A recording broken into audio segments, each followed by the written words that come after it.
the We'll Keep It Short podcast, and we're your hosts. I'm Dana Ukwama. I'm a pediatrician currently working in my second year as an attending. And my name's Diane Ukwama. I'm an adult psychiatrist. I'm in my second year of child psychiatry training at Johns Hopkins. And the purpose of this podcast is basically just to share our medical expertise, debunk medical myths, and just talk about our personal insight into residency and our medical journeys. Yep, and today we're having a roundtable discussion on medicine with two of our friends, Dr. Azu Anudo and Dr. Rumbi Kapambudi. Okay, so our first guest is Dr. Rumbi Kapambudi. So she's a Maryland native. She currently works as an internal medicine outpatient physician at Johns Hopkins University. She did her medical training at William Carey University College of Osteopathic Medicine, and she did her residency training at Allegheny General Hospital. Yes. Thank you for coming. Thank you for having me. Thank you for having me. And Dr. Azu Anudo is a rising third-year gastroenterology fellow at the University of Maryland Medical Center. He completed medical school at the University of Kentucky, and he completed IM residency at the University of South Florida. Thank you for coming. Thank you very much. All right, so we're really excited to have you both here today. Yes. And we just want to get into like a general conversation and talk about medicine and what being a physician has meant to you, what it's meant to your family overall, and why you chose medicine in the first place. Yes. Do either of you want to go first? I guess we can start with why you wanted to be a physician. Yeah, let's start with that. Rumbi, Okay. do you want to start? Yeah, I can start. So for me, it wasn't really a straightforward path. Sure. So for me, honestly, growing up in Zimbabwe, for a good bit of my life, I realized I wanted to help people. And I know that sounds so cliche, but my grandmother was a pillar in her community and back home, especially in the African culture. As you guys might know, the grandmothers are kind of the everything, Yes, the counselor, that's so the true. Yeah. the physician, and I used to go rounds with her basically in the community and see people and take care of people, and I think she put that seed in me to help people. And by the time, fast forward coming to America and then being here, I realized medicine was the avenue for me to do that.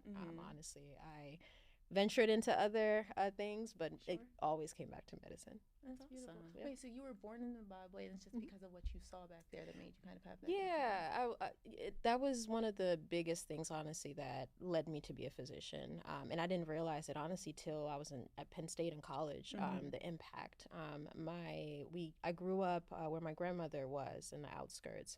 There was a lot of HIV epidemic at that time. A lot of people were, there was a lot of stigma. There still is a lot of stigma against people who have it, their families. And my grandmother was one of those who, you know what, no matter what is going on with the person, you always treat them however you need to treat them. You always take care of them how you take care of your own family. And going in there in spaces where people used to say, hey, you don't go there, you should those people are shunned, basically. Exactly. But she would come with me and show me how to take care of people even then. And even I questioned, like, hey, are we supposed to be doing this because of the societal things that have been put in me? But she debunked all of that. And that kind of, honestly, I attribute to her that I'm a physician, because she kind of put that mindset in me. That's amazing. That's amazing. very I feel like I have beautiful. tears in my eyes. It's actually really beautiful. Yeah. Thank you. Good Thank for you, you. Rumbi. Good for you. Thank you. How about you, Azu? All right, it's gonna be hard to beat that. So for me, becoming a physician was more of a combination of various things. So as a young child, I really liked the sciences. I really liked biology, like chemistry, things like that. So I knew I liked things in the bio versus the arts. Sure. And then I was thinking more of where in medicine, or what field could I apply this bio? Because you could be a PhD, you could be a pharmacist, there's many different jobs. Exactly. But I felt like my family were very driven. So I wanted to be like, if I was doing something, I would be making decisions. Exactly. So I felt like medicine, there are many different fields, but becoming a physician, I felt like was something that I could strive for. Yeah. I felt like would really make me feel self-actualized. Additionally, I've lived in Nigeria, I've lived in Canada, I've lived in many different countries, but I also wanted to be able to take care of my family the way that my father took care of us. That's good. And I realized that there's very few fields where you could really do that, have a family and move internationally freely. Exactly. And I felt like really narrowing in on becoming a physician also kind of helped with that as well. That's so That's good. awesome. I think both of your answers are better than mine. I feel like, but I will say that for me, I think you guys kind of touched on 2 points, which is everyone wants to help people, but in what way does a physician kind of differ from that? And I think for me, I was like, there's a critical thinking aspect that I really wanted to get into, which is how do you get from point A to point B, just problem solving as well, which is why I wanted to become a physician. Just I like the thinking aspect of it. I like working through assessments and plans and so on and so forth. And working with kids. And working with kids, but I would say I had a lot of parental influence as well, and I think we can all probably agree, maybe, like you all touched on being African too, and it's a big thing I think in our culture to become something, whether that's a physician, lawyer, accountant, whatever, what have you. Yeah, I feel like there's a huge cultural influence. I think both of you touched on it really well, and I think it aligns basically with why I became a physician. So I won't add too much to it, but I'll say seeing like my dad and my mom, how they raised us kind of with hard work, discipline, determination, it kind of wraps up in our field of medicine. Yeah, so, no, I agree with that. Yeah. But for your specific specialties as well, so you both did internal medicine and then Azu did GI. So what was different like that made you decide not to specialize, and then why did you want to go into GI specifically? Yeah, absolutely. Okay, so for me, I almost wanted to specialize. So I actually was thinking infectious disease. Okay. I liked the global health aspect of things. Sure. So initially I was like, okay, first year I'm all in an ID, I'm going to do it. And then I almost really thought palm crit. Don't ask why. It was more of my attendings like, oh, you know, operate well. But honestly, it was me dying inside and then trying to figure things out. But I decided not to because I found a way to do what I wanted to do, what I thought I would be doing with infectious disease. So my main interest in infectious disease was the HIV and AIDS aspect of things. And I ended up starting my own foundation for women and girls affected by HIV and AIDS in sub-Saharan Africa. So that after that started, it was just like, that's what I want. Because after, kind of being an ID and realizing, I'm like, okay, if I order another, something, I'm done. If somebody asks us to look at this rash, and I'm good. Yeah. So it was that component that was like, okay, I don't need to specialize. I think I found a way to accept my calling and then also really dive into it. So I'll just do the general aspect of things to just keep my interaction with my patients. And I feel like you get a little bit of everything when you're a generalist. Like me too, I'm a gen ped, so it's like I see like endocrine, I see palm, I see cardiology. I'm referring it out, but I'm able to catch on to it when I see it. So that's the good part. Absolutely. And I have to catch myself sometimes. I think with our training, because it's so comprehensive, I'm not that quick to be like, okay, maybe cardio needs to see this. Let me help cardio a little bit. Let me help GI a little bit. Let me already. Yes, I actually before referring to our friends. Absolutely. yes. Before passing it on. Well, Azu and I both did fellowships. I'll let you start. Why did you choose fellowship? Yes. So I did internal medicine residency, the 3 years. And it was an interesting experience. I got to learn a lot. I got to take care of patients from different walks of life, head to toe, really doing the admission, taking care of them. But I really felt like I wanted to take another step further, like go a little deeper into the training. And also, like a clinic visit sometimes can bring anxiety when they could come in with anything. Oh yeah, but now, for us, it's like one of when they come to me, I know exactly why they're coming. Very quickly, I know exactly why you're coming to me. And yes, you can have MSK pain, and it can be related to GI, like IBD. Exactly. But for the most part, it's typically going to be related to your gastrointestinal tract. That's so something I can kind of hone in on. Exactly. Additionally, going back to families, like we were always, how do I explain it? Very driven. In our family, very driven. It's like just always go like just one more step. Exactly. So in addition to GI, I did transplant hepatology before gastroenterology. Nice. Okay. So that was 1 year in Houston and then 3 years here in Maryland. Sure. Just to kind of further subspecialize myself. So if a patient comes, I can take excellent care of you in this one specific niche, but I can also kind of fall back to my internal medicine if needed. Exactly. Did you always know GI, like from day one of an IM residency? Of IM residency, yes. Good, of medical school, I wanted to be orthopedic surgeon. Really? I can see it. Then cardiology and GI, and then slowly GI, because I won't talk about cardiology, but And how about you for fellowship? I wanted to work with kids. So I came into psychiatry residency, and obviously it's only adults. And then by my third year, I was like, I want to see kids. I was having the most fun with kids in the ED, which is weird because everyone hates the ED. But I loved it. So. But now you're going to work with adults primarily, right? I am primarily going to work with adults because you see a lot of trauma with kids and working as a child psychiatrist. And I thought it was a little bit heavy. It became a little bit heavy. So I'm going to transition back to adults, but I may in the future mix. Sure. I'll still do my child boards and things like that. But I have one more question for each of you before we talk about like medical school. So with you being born in Zimbabwe and Azu was born in Nigeria, do you ever want to go back and like open up your own? I know you have your foundation, but open up your own like practices or anything back home? Are you interested in those? That type of thing? I have danced around with the idea. Sure. I just don't know where to start. Yeah. I think the infrastructure in the country itself is so, as you guys might know, it was a lot of corruption, a lot of political unrest. So it's now starting to get stabilized, and a lot of people actually left Zimbabwe to go find, you know what I mean? So most professionals are, you know, in the diaspora. But I am interested, absolutely. With my foundation, of course, I want to do that, but it's one of the branches that we're looking at to say, how do we bring the talent and things here and bring it back home? Which is difficult. Which is very difficult. Not just medical mission trips, which I don't like, because it's kind of like a Band-Aid and then people go back. We need something that's sustainable. So I think that's important too. My dad's at the point where he wants all of us to like build a foundation together back home in Nigeria. So we're kind of thinking about it, but we're running into the same issue. It's a resource thing, so we're thinking about it as well. But Azu, how about you? So I've gone back and forth with it. So as you know, I did like internal medicine, HEP, GI. So this is 16 years post high school, and then I'm now receiving offers. I'm interviewing for jobs, and it's like to now just jump ship and go. I'm gonna have to work for a while. Although my dad is always trying. He does business in Nigeria, and he's always trying. Like, hey, we could do this hospital thing. We can set it up.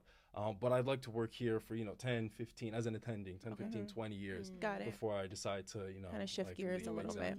I get that completely. I get that completely. So, all right, we're gonna go into medical school just a little bit first. So, tell me about like when you were applying to medical school. Did you take a gap year, either of you, or did you just go straight into it? I took a gap year. I did too, but I'll talk about it. I did 5 years of undergrad, so I did a lower credit load. Sure. I was in Canada, so lower credit load to keep a higher GPA, but never really took a gap. So 5 of undergrad and then to med school. Then you went straight to Kentucky afterwards. Exactly. Okay, good. That's nice.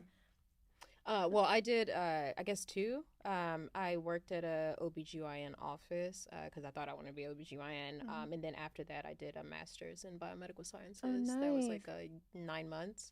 It was an accelerated program. And then I got into their med school there while I was in the program. Go through the school. So you did William Carey. William Carey. And then you went right into their school. And then I went right. Yeah, so the teachers who taught masters, it had anatomy, it had all of the first year classes kind of slowed down a little bit. And then the same teachers were the ones that I had in med school. Was it like automatic? Like if you completed their program, you got right into the school? No, it wasn't automatic. So the master's program had dental, pre-medical, PT people, and basically you had to have a certain grades, certain criteria. You actually had to interview, and then between those people, they chose a few. Got it. Okay, so it was very competitive. It sounds very competitive. Yeah, it was very competitive.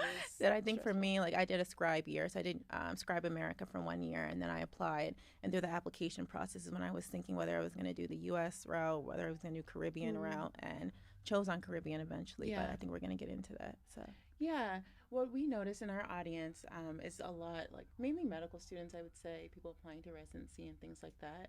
And we notice there's a lot of discourse online between like students who would like to go to U.S. medical schools versus Caribbean medical schools. There's so many ways to become a doctor. What would you all tell medical students about the path that they choose? Would you say stick to U.S. medical school, stick to Caribbean medical school, stick to MD versus DO, like which one? Because we have like a combination of everything. Like here, like, do you think it matters? Like if you went to American medical school, do you think differently of people who went to not differently, but would you have gone to a Caribbean medical school? And the same thing for you. Like, what do you guys think about that? Or do you think it doesn't matter?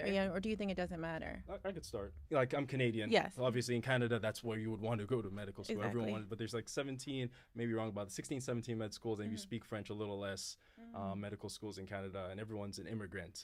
So really, everyone wants to be like mom and dad are doctors. Exactly. So it's very competitive in Canada. So a lot of us will actually go to Australia, the United States, the Caribbean, Ireland. Okay. So in my medical school journey, would have been Canada. I interviewed in Canada. I interviewed in Ireland. I interviewed in the Caribbean. Are you saying you went to Ireland to interview? They would come because they knew how competitive it was in Canada. They would come and interview Canadian medical students in Canada. Got it. And I interviewed for, I believe it was St. George, and I also interviewed for some schools in the United States as well. So there were many different options to choose from.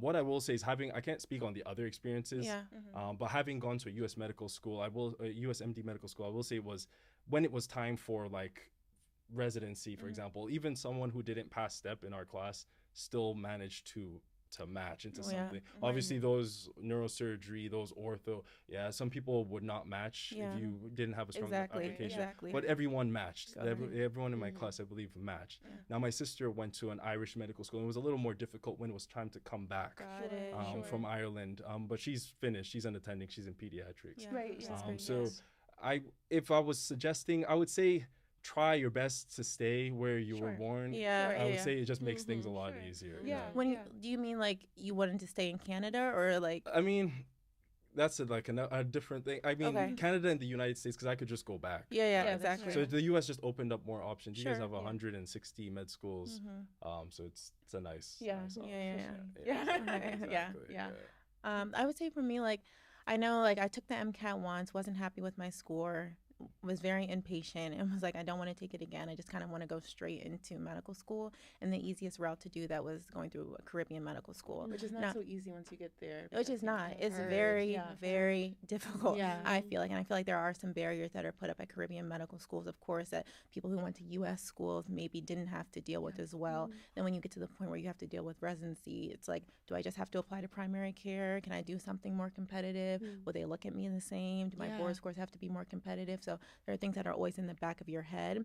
Then you also think, well, when I match into my residency program, will the people who were U.S. trained think you don't know as much? Almost like it's weird to say that out loud, but I mean, people do think that. But now that I'm an attending, I can say I don't think it mattered at all. Like I passed everything I had to pass. Like I feel the same when compared to my colleagues as well. So I don't think stigma. There's so much stigma. I think it's hard in the middle of it, but then when you get to the end, you look back. I feel like I'm the same. Like, you know what I mean? I don't feel like there's a difference. I don't think anyone cares now. Like now that I'm like in fellowship, no one asked me like where I went to medical school. But similar to what you're saying, like when you're in the process of applying to residency, people may, Oh yeah, because you see it all on the Reddit everywhere. Don't go the Caribbean route. Yeah, it's more expensive. You won't make it through. But a lot of primary care doctors, which is not bad. No, which isn't bad. But I mean, you can choose. I mean, you work hard and you get what you can out of it. And if it happens for you, amazing. And if it doesn't, you can find other routes as well. Yeah, so, right. I agree. Yeah, it does not matter. I don't think it matters at all. Yeah, exactly. I think what matters is how bad do you want it? Exactly. How bad do you want it? Exactly. Is it gonna mean taking a flight? Is it gonna mean taking a 14-hour trip to Mississippi where you did not know anybody, which was me, and my parents thought I was insane, and they were praying for me the entire way. I did not know anybody, but that's how bad I wanted it. Right. And I honestly, I went to a DO school. I was actually planning to come back and apply to MD because I actually had read the blogs and all that. And I was like, oh yeah, let me not stay. This is a DO school, but I'll get their master's and then go back home and then apply for MD, blah, blah, blah. And then I got in and I had a nice little talk with God. And I was like, are you about to wait another year to just apply for a cycle when you can have the same training with, and then I literally just shut out the world. Exactly. So shut out what people say. You have to shut out. And I think in medical school, we have more time to entertain those thoughts. Exactly. But once you reach, especially residency, what matters is that patient that you're looking at. What matters is that same level of caring. I have seen people who've graduated at the top schools, and then I promise you, they get in a room, nothing bad against them, but they can't literally interact with the patient versus a person who was at the bottom of their class, and they are there day and night to ensure a patient is okay. So I would just say, hey, go for it. However, how bad do you want it? Strive for it. Keep going. There will be obstacles. I think medicine is about not how many times you will fall, because you will fall, but how you respond to it. Get back up. Yes, exactly. I like the way you said how bad did you want him, because I had to explain to some people that are still like in medical school or on the island, like they'll be like, I didn't do as well as I wanted on the test, but like no one's gonna get through medical school residency unscathed. Like there's no such thing as nothing's gonna touch me. It just hasn't happened yet. You know what I mean? And when exactly something is gonna come your way. It's not gonna be what you want, but it's like how bad do you want it? Exactly. Can I ask a quick question before we get into residency? Yeah. So now that we're speaking about like determination and this long road to become a physician, if you think back on your training, what is one piece of advice you would tell a medical student to not be discouraged by? What's one thing you would say, don't be discouraged by this? Oh, it's hard. That is a hard question. I wouldn't say. Okay, go ahead. Okay. One thing I think is similar is like if along this long journey something doesn't go as planned, something doesn't happen the way you wanted it to, don't let that discourage you, similar to what we're saying. Like Yeah, you said, exactly. everyone's gonna, you know, they may lose their way at some point during this journey because it's so tough. There's so many obstacles, but a lot of the times in medicine you think you're struggling alone, and a lot of other people are going through some type of battle that you may not know of. Or you can say, it's like a good way to phrase your question is, what piece of advice would you give to someone who's like applying to medical school? Or, you know, what's one thing you would want them to know similarly What's as one well? thing? And we're going to talk about that at the end as well. But I think like a big thing is just like, another thing for me is, you know, don't fight for other people's approval while you're in medical school. I think that's very important too. I think that, you know, going into medicine, people are going to think one way or the other about you. Some people will think you'll be able to complete it. Some people will think they're not going to be able to. Especially, again, going the Caribbean route, you hear it a lot, but you're never going to get rid of it either. It's more important that you have belief in yourself than other people having beliefs in you too. So I think that's important. But do either of you want to do that, touch on that, or do you want us to come back to it? I think imposter syndrome. One advice. It will never stop. But it is, once again, how you validate yourself. Exactly. Don't let the process or people validate you. Validate yourself. And I think people think imposter syndrome ends when this destination happiness. So once I pass the MCAT, once I finish med school, once I finish residency, once I'm in attending, there's always something. Once I'm, you know, it never stops. And it comes at every stage. And sometimes you feel like you're going crazy, but you're not. It's just no one else is talking about it because medicine has taught us you have to be this well put together person, you know, you suffer in silence, but you don't have to. Imposter syndrome is a real thing. It's a real thing. I remember when we were in Penn State, there was, I forget her name, but there was one, and I wouldn't say it, but there was this one woman who was, I think, my counselor, my medical counselor, and she would always put such negative thoughts, like, if you remember, into my head as well. I know what you're talking about. And she was just like, she was something. I remember she would tell me, you know, you go to medical school, it's like drinking from a hose. Do you think you're going to be able to handle that? Almost like she was saying, just don't do it at all. And you just have to tune out those people. Like, you can't just rely on family, friends, and you just keep pushing. Faith, and you just keep pushing as well. But and then just one more point. I think it's everyone will see a physician and think that they're just this pretty like present with a bow tied on. Exactly. But they'll never see all the times that you fell. Like the 2 times MCAT personally. No, sure. Or like applying to a fellowship like more than once, things like that. Or I was like thinking like, oh, maybe I'll do this instead, and then family being like, no, exactly, we really talked about this, let's work on getting you to be a this.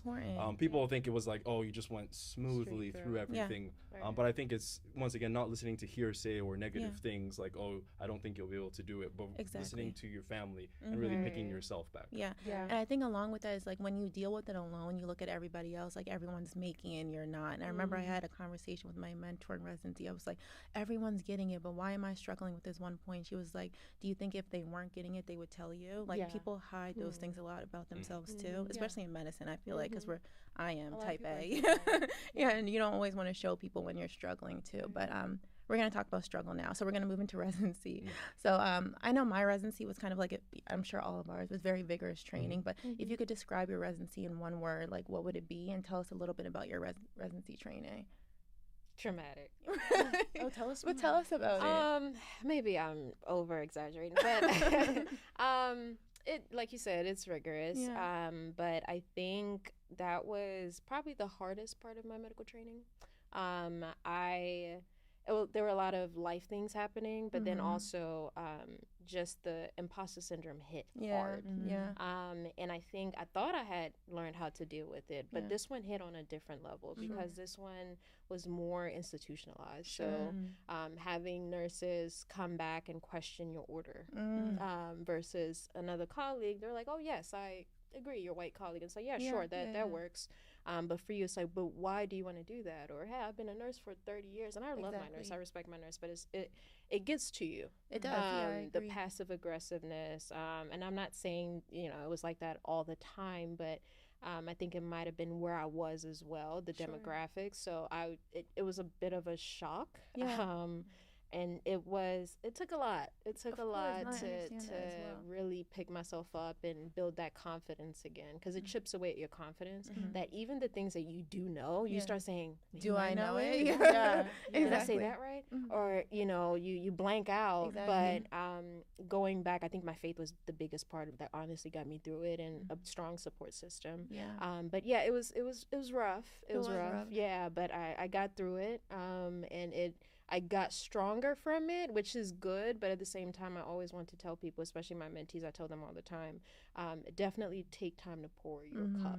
Yeah. I think I didn't do that well enough. I thought I was, it's like, oh, self-care day, that one day that you're off. Exactly. And it's like you're washing clothes, you're not doing self-care things, and then you burn out a little bit longer or, faster. Yeah. I think that's really important. Well, Azu, you go first. Describing residency, I mean, very rigorous, very challenging times, but I think family really helped me get through it. And then with the whole fellowship thing in your second year of internal medicine residency, that's really when you're gearing up. It's like if you want to do one of the XYZ, the big four specialties, it means you were doing research. Exactly. This is while doing the consults, the wards, etc. Exactly. You're always on that rotation. You got to be smiling. Exactly. You have to run on the board and write your name to see all the consults. Yeah, exactly. And then all in the hopes of that they'll take you at that program as well. So it was very challenging. Yeah. Whereas like not everyone was going through that. Not every specialty. Like some specialties would not have to do that. Sure. Some subspecialties. Yeah. But for certain ones like cardiology, the palm crit, the hem-onc, you had to be on the ball all the time, and it got a little stressful. Yeah. Less of that now. Good. I'm glad because you made it. Exactly. Once you're past it, it's like you can calm down a little. Yeah. Like, what did you do to unwind? Like, get rid of that. Just so I like to exercise. Yeah. So I like to go to the gym. Yeah. I play video games. Yeah. Talk to family. Everyone's spread out. Just FaceTime, call them, and then hang out with friends as well. Good. I would say the same thing, so I'm going to touch on something that Rumby said, well, both of you guys said. I think the thing with me was imposter syndrome was huge, and I think a lot of it had to do with many different factors, but I remember even if I was senior in the PICU, people might not want to be as open to taking, I'm younger and all this stuff like that. There's different things people might not want to listen to when I put in orders. I have to over explain myself a lot of the times too, and you do start to question your own knowledge. Is my fund of knowledge wide enough for these people? I believe it is, but you question yourself in those positions. So that's something that you have to overcome as well, because now working as an attending, you don't want to get out there with those same perceptions in your head of this is how people view me. You need to know you're making the decisions now, and no matter what people think, I'm your doctor, I'm your physician, so I'm going to treat you as well. And my residency program it was hard. Honestly, it was hard. So we did back-to-back 24s a lot when we were on call.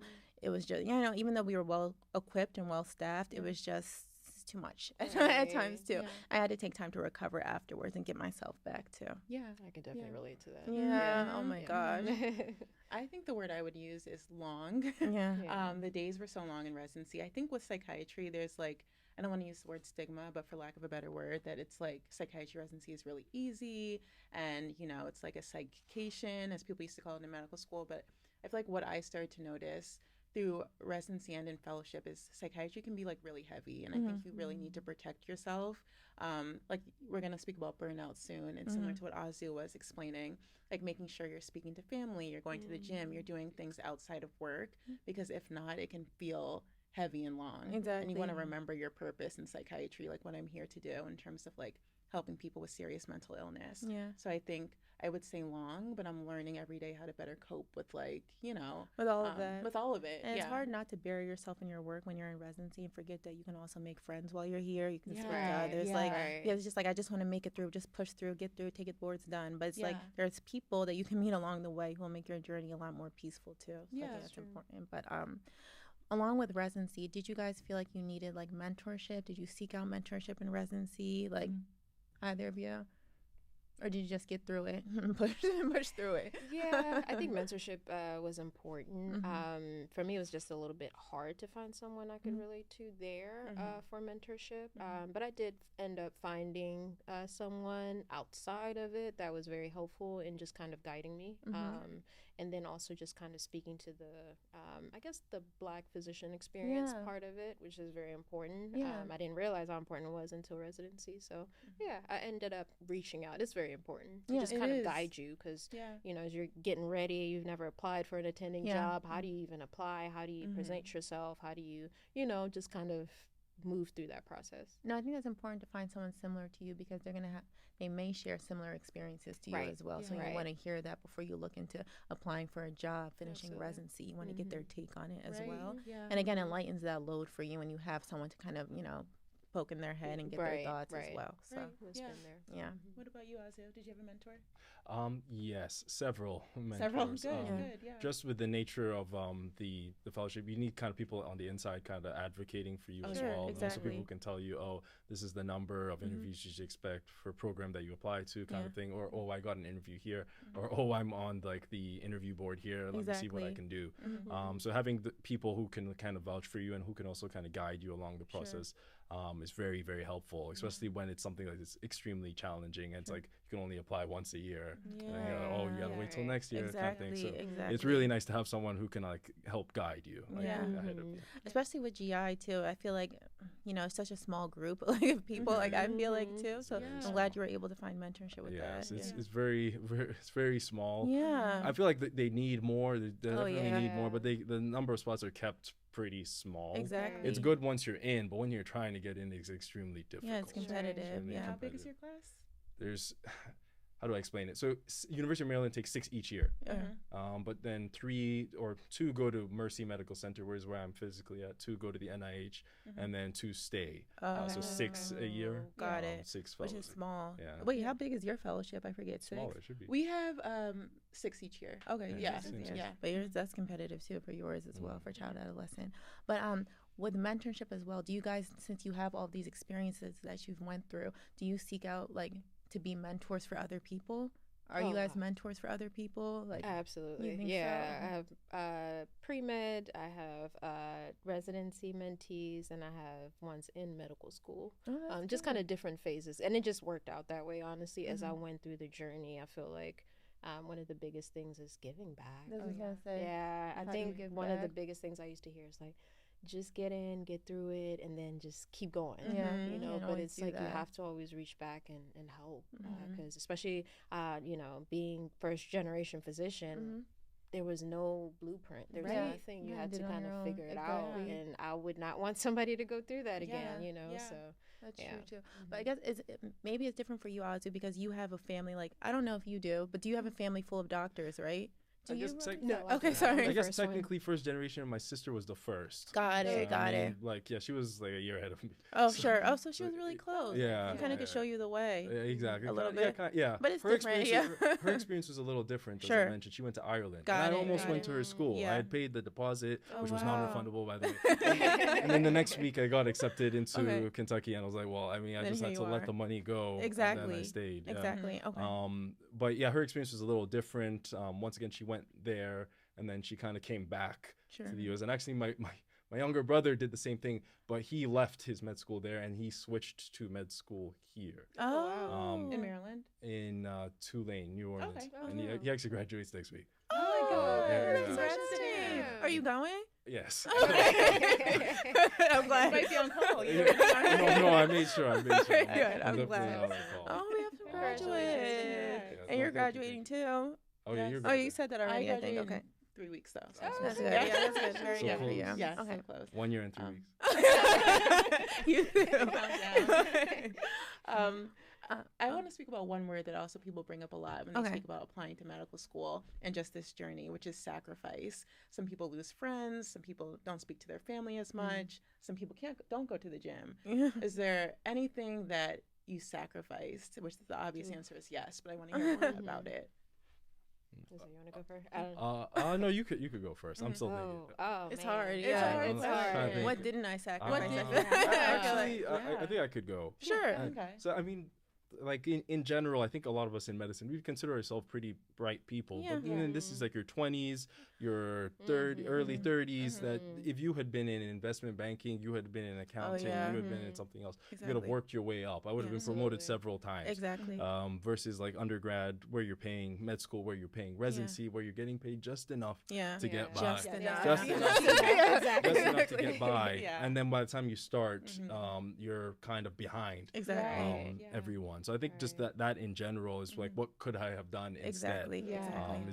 That's really what I would say the big thing. Exactly. No, I agree with that. I agree with that's so true. It does feel like a game of catch up, Yeah. especially where I am now. Yeah, Like, I see everyone like buying homes. Yeah. Right. Having Yes. kids, families. Yeah, so, and I'm just here. Just Yeah. finishing. My first year, then second year, then attending. But I think for sacrifice as well, like it's hard to keep friends. I don't know if you guys feel like that, but friendships were difficult to keep as well. I feel like on some level too, especially when you meet people earlier on, maybe like high school or before, and you might feel like time has changed things, you know, experiences have changed things. You feel like people may not be able to relate to you on a certain level. You don't have to. You should have friends from all aspects of life, but things just became different, you know, at a time as well. And I found that most of my friends were in some type of medical or professional space now as opposed to not. So it was hard seeing other people go in different directions when you were so close before that. So, No, I definitely agree. Yeah. What about you, Rambi? Yeah. I think kind of piggybacking what she said, medicine takes all your 20s. Yeah. And I think just speaking from a women's aspect, which we do not talk about a lot, is, you know, there's always the ticking clock, you know. You can't, you know, you imagined yourself as a little girl, like, oh, yeah, by 25, I'm going to be married. I'm going to have my first child at 27. By 25, I'll start school. It wasn't happening, but a lot of delayed gratification. A lot. Exactly. In so many aspects. So I think that's one big part that I'm now, honestly, as an attending now, really starting to grieve. Because it's almost like a grieving process. It is a grieving process. A life, not in a bad way, but it's kind of like we don't address that. And we don't even talk about it in residency. So just saying, you know what, it's okay. This is a journey. And now, you know, the fruit is now coming. It might be coming slow because those loans and everything else. But just being grateful to be in the space. And being happy for the people who've gotten it before you. Everyone's different, you know what I mean? I think you're so right. I think after I graduated from residency, I took a deep breath and I was like, okay, now life begins. Everybody else began a long time ago. But for me, things are starting now. But that's not a bad thing either. You know what I mean? Like I have a lot more that I can do now with what I have than prior. So that's important. But another question I had as well. So if you guys could also give advice to people going into residency, like we have people graduating from medical school soon, what do you think makes a strong resident and what's important? Like what's one common mistake that you see residents make, like that you could correct them on, if that makes sense? Like what makes a strong resident first in your eyes? Ooh, that's good. Like, especially people going into your specialties, like if someone was going to go into GI, what would you say? Like, what's your piece of advice? If someone wanted to do outpatient IM, like, what would you say? Like, you know, get recommendations early, form connections early, go to conferences, anything like that. Like, is that important? Like, I know for peds, I just feel like the biggest thing with peds is salary. And like, my opinion, like everyone thinks, you know, you might not have the best like salary afterwards, but I think that's a myth. A lot of the cases, like you have to find what you want, and there are places who will give you what you want. So don't say like, you know, now that I'm a pediatrician, I'm succumb to like this salary and that's it. Like find a medical group, find a private practice, figure out like where you want to work. Will they offer this, and ask for it. Negotiate your salary and get what you want to. I would tell them not to be shy around that or scared about that either. So. That's me. I think going into residency, know that you won't know it all. That's okay. That's okay. Even when you're the senior, even when it's okay to ask for help. And I think another piece of advice is lean on your support system and rest. It's okay to rest. Do not feel guilty for resting. I know when I finished residency, and I remember before I started the job and I'm sleeping like 8 hours and I'm like, oh my goodness, I feel like I should be doing something. I'm like, no, I should be sleeping because I have been deprived of that for so long. So rest, build your support system, discipline, have discipline, discipline in everything that you do. Discipline in, if you know, people are like, oh no, the gym's going to go out the way when I'm in residency or this is going to go. No, it doesn't have to. You know, I still went to the gym when I was in residency. When I'm on 7 straight nights, of course, you know, it might be a different story, but still build your mind up to life keeps going. That's another part, because I think we go into residency and it feels like life is going, but it's somewhere else. It's weird. It's almost like it's somewhere else. And then it's like you come back and it's like, oh, hey. And then you see everybody's grown, everybody's moved on. But I want to say you're going to miss birthdays. You're going to miss funerals. You're going to miss a lot. But just keep living. So reach out to your family, talk to your family, talk to your loved ones. There are loved ones who will pass. You know, you don't know what time you have with people. Even don't ignore that phone call. I know you're tired from the shift, but just answer the phone. And then the last piece is lean, for those who are spiritual, lean on your faith. Yeah. Oh my That's goodness. So lean on your faith. For me, God literally was the only reason. Exactly. Always put your faith first and everything else will come. But I like one thing that you said was don't be afraid to mess up, make mistakes. I feel like that's so important because I didn't know that in residency. Like I learned over time that, you know, I would even get anxious if I like missed a lumbar puncture or I misdiagnosed a patient or something happens. But it's important to know that, you know, you're in training for a reason. You're not supposed to have it all right away. It's more important that you make the mistakes now and learn from them than to become an attending and you're making the mistakes then. And people are correcting you at that point as well. So it's okay to make a mistake. I was terrified to make mistakes. So I think that's an excellent point to share with the audience. And, you know, sometimes it still creeps up. I'm not I'm not going to lie. Sometimes I still do get scared, but I think that's really good advice. What about you, Asif? So this is after leaving medical school, right? Advice for someone entering residency. So I guess your steps are already locked in stone, except for step 3. Otherwise, I would say have strong scores. This is someone who's looking to go into gastro. Know that you want to do it early. You have to know early. Because you only have 2 years, really, like 1.5 really, to build a strong case for yourself that this is a strong applicant. Find a mentor early. So someone that you can talk to, someone who can look over your application. Work on research. Whether you like research or whether you don't like research is a completely different thing. Because I help read people's going back to giving back to people. I just finished reading someone's ERAS application, like his personal statement, looking at his resume. And some people have like 30, 40 things. If you're that person that has 2 things, your application runs on their desk. They and they have like 600. They're not gonna be taking long. So you gotta have the research. Be a strong resident. Because that's how you get your strong letters of reference. And those letters of reference also carry a lot of weight to get you into the fellowship that you'd like to go to. Do you think like you have to like to get those LORs? Do you have to go to conventions, conferences, all those things to meet the people, or like how do you meet? Like, is it just the people at your university? So let me actually even go back. When you're applying to residency, make sure they have a GI fellowship. That's good. Because then you rotate through GI. And then you've met the chair. Even if you don't match there, you've met the chair. You've met all the gastroenterologists. Obviously, you can also get regular internal medicine residents or attending letters. But that's where you meet them, is in the program. And then you're going to like the large conferences. You're showcasing that I'm an asset, I'm contributing. And that's really how you get your foot in the door. And you have to really demonstrate interest. Because they can very quickly see who someone's like, oh, GI, I heard they, I don't know, their life is great. Someone do it. But like that's what everyone else is. That's what everyone's thinking. You have to be able to like show that you're really interested and that you're meaningfully contributing to the field. That's so important. I feel like that's true. It sounds like it's, I'm sorry. No, go. I was going to say, it sounds like, or I already know that's so competitive to get into GI. What is, like, once you become a GI attending, like, what is the lifestyle like? Yes, it depends on what you want. So like a hospitalist, because I've actually interviewed for hospitalist jobs and I've interviewed for GI jobs. I'm interviewing for GI jobs. Hospitalists, you can do like the 1 week on, 2 week on, 2 weeks off. They have the same thing for GI. Whereas you're just in the hospital. A lot of times you'll have nurse practitioners working with you. They would see the consults. You're really there to do the procedure. Obviously, you would go with them to see the patients, the consults, but it's like they need someone to scope in the hospital. That's really what you would be doing. Most GI jobs outpatient, plus or minus call. So you're in clinic, let's say 2.5 days a week, maybe 2 days a week. And the other 3 are endoscopy days. Or some GIs do all endoscopy days. And they're not in clinic ever. The nurse practitioners funnel patients into their endoscopy. It generates a lot of RVUs, but I don't know if that's the best medicine. You're not really seeing patients in clinic. They're just coming in and that's all you do. And it can also cause wear and tear on the body. So mix and match of those endo days, clinic days. And then, you have your vacation and whatnot. So that's like true. Very flexible. That's another thing I liked about it. Because if you want to scale back and you just want to be in clinic, you could. Although a lot of private groups might not like that. Because they wouldn't like that. They would actually want you to be doing procedures. But you can pick a mix and match. How you do your practice. That's really good. And I have another question for all of us actually. So when it was time for you to apply for an attending position, me as well, and then you guys coming up very soon, what are you looking for? Like, as far as, like, you don't have to be specific, but like numbers, location, patient load, vacation time, like what are some important factors you would tell other people to look into as well? That's a and then question. like, what did you look for? I didn't know where to start. Yeah. But after talking to my mentor, lifestyle is big. Yeah.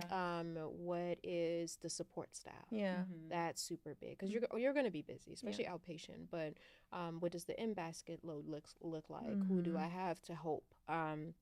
What is my daily schedule? Yeah. How much admin time do I have? Yeah. That's huge. So that is huge. I have that. I think honestly that was one of my deciding factors, and then location, of course. Who do you want to serve? Patient wise, and I think admin day was big for me because I only am in clinic 4 days, and then in the middle on Wednesday I have the whole day at home where I'm just working on my and I have my weekend. So to me that was important. That was a lock in. I was very happy about that. So I think that's what was important for me. Tailored to how you want your lifestyle. Exactly. And then everything else kind of follows, but make sure you are watching, like, what will your schedule look like? Who do you have to help you? Because you also don't want to, you've worked hard to get here. You want to enjoy what you do. You don't want to burn out quick. Because I know a lot of, I would say 2 generations above us who are burnt out, they're in their 60s, 70s, and they're tired, so you want to make sure you still enjoy what you do. And that's important. I was going to add on to that, patient load is very important as well, especially in primary care. Like, there are some people that see 13 people a day. There's some people who see 30 people a day, and that will take a toll on you. If you're doing 30, especially if you don't have a scribe or anything else, you're doing 30 notes a day, 200 notes a week sometimes, depending if they add on patients as well, and it can become a lot. So figure out your lifestyle, what you want to do as well. So that's important. Sorry, I didn't mean to cut you off for the note thing that you just mentioned. Something that just got added on as I was in attending. We just got AI note recording. Yes, we have that. So, little tidbit. If you can find a place that has AI note recording, it is kind of nice. Yeah, it is through Epic, and they signed a contract, and we started in December. When I tell you, it is helpful. Makes life easier. It makes life so much easier. If you can find a place that has it, it'll be so helpful. And people who manage your inbox, that was very important. Yes, so you need nurses or someone Absolutely. going in there while you're seeing patients to get that load down for you, or you will be doing it at home. So that's very important too. But I think you guys. I think for me, I knew I was going to be busy just because the need for a psychiatrist, whether it's adult or child, is very high, which I'm not complaining about. I'm glad people are taking care of their mental health. But I'm not going to lie, one of the things that was important to me was salary, just because I've been in training for so long. So I did look at where I would have the best outcome in terms of my salary. That was important. Lifestyle, like you touched on. So it will be moving closer to DC, which I'm happy about. So that was nice. And then, like, am I able to have some type of work-life balance? Exactly. A lot of people hate that term, but I don't mind it. Yeah. So I think I have a mix of all three things. Yeah. And for me, yes, income was very important. Yeah. So I'm actually looking, I think I kind of decided on where I'm going to go. Income, very, very important. Yeah. Location, not so much. Everyone's like, oh, but so, to give you an idea, I was in Toronto. Yeah. And I moved to Lexington, Kentucky. Oh. Everyone's like, oh, what's in Kentucky? I'm like, med school, Kentucky, med school. That was the main thing, med school. Exactly. And then now it's done. It's like, fast forward. So does anyone really remember? Yeah. And then now for this, compensation is very important. Have to catch up on 16 years of income. Exactly. And I'm trying to do that as fast as possible. Exactly. After 3 years, maybe I'll move. Sure. But right now, compensation very important. I think no matter where I go, I'll end up serving a population. There's need, even if I just did colonoscopies every day, all day. The wait list is so long. Sure. You could do your whole career of just that. Yeah. No matter where you go. If you wanted to do colon AM to PM, no endoscopies, nothing else. Sure. There's enough patients. But I feel like I'd be able to help people no matter where I go. So for me, it would be making sure I have adequate compensation. Work-life balance is very important. So I'm looking at minimal to no call if possible. Awesome. Exactly. Wow. Because it would be in an undesirable less desirable location. Yeah, less desirable exactly. location. Yeah. So the ability to travel, also airport nearby. Yeah. The ability that's to travel. Yeah. So like imagine if you had like Friday, Saturday off whenever. If someone Sure. says I'm getting married on Saturday or Sunday, I'm always off. Exactly. Doesn't That's matter good. when. Very So lucky. you can just fly out whenever Exactly. you'd like. And then when you're done there, you can come and buy a house in a more desirable area. Sure. So I think that was very important for It me. is important, definitely. And I feel like everyone, to some degree said compensation, but can you tell me, like, what is the conversation around compensation when you're interviewing? Is that something that you brought up, or were you kind of stray away from it? Or I'll let you everyone start. go. Yeah. Yeah. So I know this may come. So when you know the market and you know how the market works, me personally, if the salary is not in the job title, I don't apply. Okay, that's good. Because Yeah. they'll try to set up Smart. a phone call. Exactly. And they'll fly you out, oh, wine and dine, and then they That's say a actually- number, yeah. and then you put your handkerchief down and you just, it's just like, why did you Exactly. bring it? Exactly. So it has to be clearly stated Yeah. before you start going back and forth. Exactly. And then you have to know what the market is capable of. Exactly. And also, one thing that people don't have going into residency is like, you do the match. Sure. You match. That's Exactly. it. You Exactly. can't say, oh, Hopkins versus Yale. No, Yeah, you can't exactly. be leveraging them. But now you're going to an attending job. Exactly. Secure as many offers as you can in Exactly. stone. These are offers, like all you have to do is sign. Exactly. And then be like, hey, this guy is offering this. If you can beat this, I'll come You have to through. let them know. Done. Exactly. And if they say no, it's fine. You still have other this one, and options that's it. available. It's something that our colleagues or our friends have been doing Yeah. their whole career. Exactly. That's They true. like this jump jobs. like, Exactly. left, right. And we have been, if you matched your, Yeah. That's it. just do your job. That's so true. That's so true. So yes, that's you have to be very, and you worked for it. No, Yeah. this isn't a Yes. donation. This is Yes. when they try to make me feel bad. Oh, this is your first job. I'm like, this is, Exactly. Work You've hard been doing it for for it. so it long. takes 16 years to make one. Exactly. If you're looking for, and like if you're not looking for people with 5 years work experience, Sure. that's Right. unreasonable. Like, Exactly. you won't find anyone. Exactly. Just because of the number of people that retired during COVID. Yeah. Like in Tampa, during COVID, GI Exactly. was not scoping. So Exactly. people saw it as an ease, just stop. Sure. They just left the field. They were like, Oh. well, this, I'm not getting, because they would have them round in the wards, and there was like, I'm not getting cooked. So Yeah. a lot of them retired. Exactly. So it's very hard to replace one. So you have to know your worth Exactly. when you're entering the That's marketplace. really important because even one of my mentors was like, "You've worked so hard in residency, now make them pay for it. So if you want Yep. something, I like that. ask for it, Yeah. like, and do not leave the table or go somewhere else until you get what you want." Now, I wish I would have known that personally.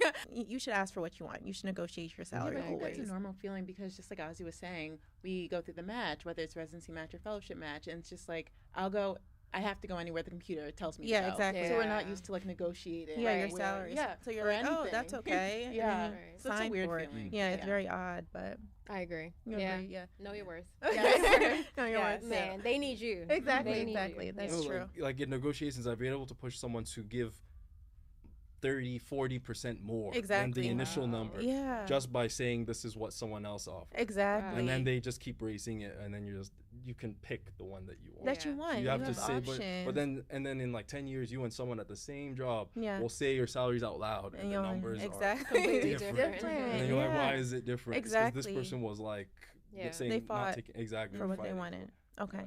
Yeah. So, and we're gonna do our closed question now. Okay. So Yes. everyone's gonna get a chance to speak. So if you were to do it all again, would you choose medicine if you had to do it again? And would you encourage like your future like children and things like that to do medicine? And yeah, I think we We'll all let have you time two to do that. start. We'll let you guys start. Wrap up. Ooh, I was gonna have you start. Okay, I'll start.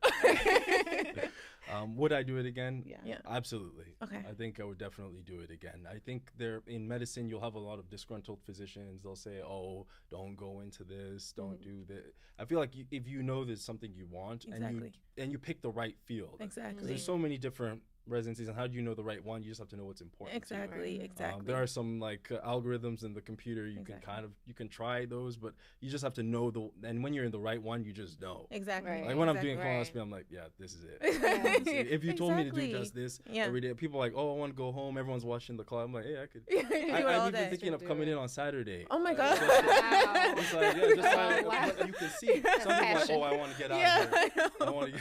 That's I want true. to leave. So if you like it enough, Yeah. you will. It's Yeah. not like. It's not work. It's not terribly work. Exactly. And then for other people, like would I recommend? Yes. Like Sure. if my kids said they wanted to do it, is med school expensive? Yes. Yeah. But I would, try to save and all that stuff Exactly. in anticipation. Exactly. And I would encourage others to go into it. You just have to really want it, and you have to be a Exactly. resilient person. Oh yeah. Is there anything you would warn them about? Warn them about going the medical route. Yeah. It's very long. Yeah. Delayed gratification. Yeah.